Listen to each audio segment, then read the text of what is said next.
although Sue and I live in Wellington, as far as I'm concerned, this is my Turanga Waiwai, where I'm most at home. It's amazing how quickly they've grown. This is my parents' farm, my family farm. I actually live in Wellington, but I've spent my entire life coming up here. It's a place that's really close to my heart. I'm fifth generation in this farming business. I farm with two of my brothers. There's a fourth brother who, luckily for us, is a builder. So he's been rather busy over the last 12 months helping us rebuild after the cyclone. We believe the river gave way probably 3 to 4 a.m. in the morning. We got up at first light to look at the damage. Power is out, water is out, the bridge is down, no road access, no telephone, no internet, everything's out. I was the first one to reach the Rissington Bridge that was, and I still didn't quite believe until I saw it that the bridge would be gone. Oh my God, like how on earth could an enormous bridge like that be washed away? And if that's happening there, what's happening further into the hills at Rissington? Yeah, it was unbelievable. But what had happened was, of course, that we'd had about 6 months of rain in 12 hours. The river had dammed up and the water had nowhere to go. It then overflowed on our river flats. You're talking sort of silt 3 metres deep. All my communication initially was with Daniel's wife, Kate, who was in Christchurch. And people were messaging from all over the place going, what's going on in Hawke's Bay? Are your family okay? And Katie managed to respond to a group chat saying, we're all fine. And that was all we had for 12 hours, but that was enough. There was no guidebook to take us through it, but we quickly worked out that certain things were a priority over all else, and so for all the local farmers, it wasn't about their farms at that stage, it was about people. That was the number one priority, especially in that first week.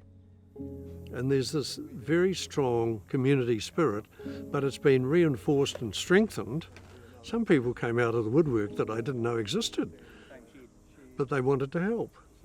Another local and I crawled through on Soldier Settlement Road through silt, which is crawling, not walking, because you disappear up to your hips, to make contact with people on this road just to make sure people were alive, safe and well. And then we made our way into where our offices were, and you could only see in the top part of one of the windows that had blown out. So this is the remains of accommodation to our left, yeah, and office to our right. This was the main administrative office. Yeah, so the water level up and there. You can see the water level around there. See. And so you can see why it was a total write-off. Yeah, yeah, completely. Yeah. So you'll demolish this eventually? Yep. Yeah. Yep, all of this will be demolished, Yeah. and put everything back into pasture. We got a text message from FMG on the 10th, 3 days before, to say, and I'm paraphrasing, the weather is packing up, but we're here to help you. And that was the basic message, and that was 3 days before the cyclone. They were already telling me that they were there and they wanted to help me. They made contact with us, which is kind of interesting. It wasn't the other way round. There were real people on the end of the phone having real conversations. Let's have a bit of a chat and see if you're okay before we start to talk about your wool shed or your building or whatever it is. I've done a lot of work for a lot of insurance companies, and one of the insurance company jokes over the years has always been our business is declining. That wasn't my experience with FMG from day one. Their attitude was, we're here to see what we can do to get you back up and running as soon as we can. And so I thought their conduct was exemplary, which is a big word to use, but that was my impression.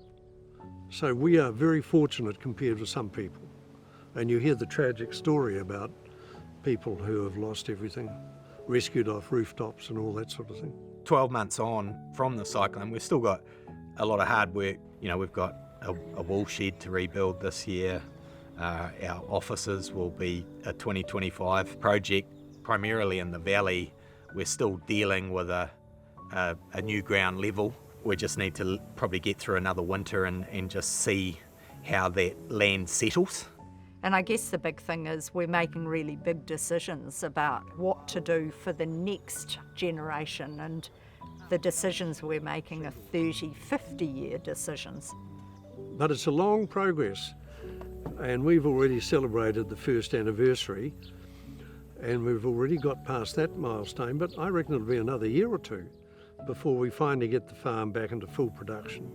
You know, we've connected with people we didn't know in the community. We definitely wouldn't have ever wished for what happened, but I think that is really a real positive that's come out of it, which will put the community in good stead for any event that gets thrown at us in our generation or future generations, because I think there's been some really good learnings